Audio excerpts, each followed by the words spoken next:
guys. Good afternoon. So, i-share ko lang sa inyo na kakarating lang namin guys galing ultrasound ng second baby namin. So, ano na siya, nasa 7 weeks na siya guys. Means parang, near 2 months. Ganun, oo. Near 2 months na siya. So, ayun. Actually, wala akong masishare sa inyo na video para doon sa ultrasound kasi nga talagang bawal ipakita yung pag-ultrasound dito ng mga doktor sa baby. May pipirmahan ka na form na bawal i-request or malaman yung gender ng baby dito sa India. Na ultrasound report ni baby. Bali, normal naman lahat. Wala namang problema. Normal naman si baby.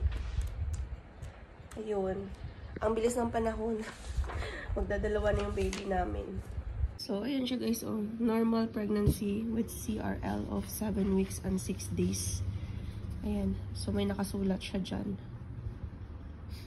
Ayan nga, oh.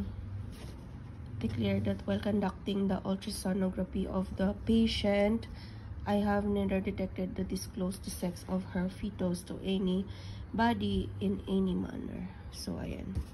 Yan din yung pinirmahan ko. Ito na yung ultrasound ni baby. Ayan siya, guys. Ayan. May form dito na parang, may forma dito ng face na parang tao.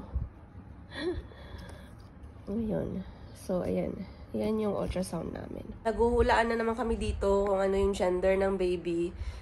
So, gusto ko babae. Pero, 50-50 pa din ako kung babae o lalaki. Kasi yung cravings ko is the same kay Anvit. Yung mga pagkain sa Pinas pa din na mga savory. Ganon. Hindi ako mahilig sa sweets.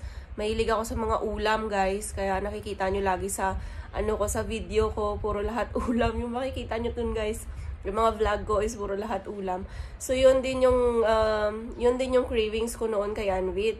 So, ang sabi ko baka 50-50 na baka lalaki siya. Pero gusto ko talaga guys babae para complete family na kami. Tapos, ayun na. Tama na.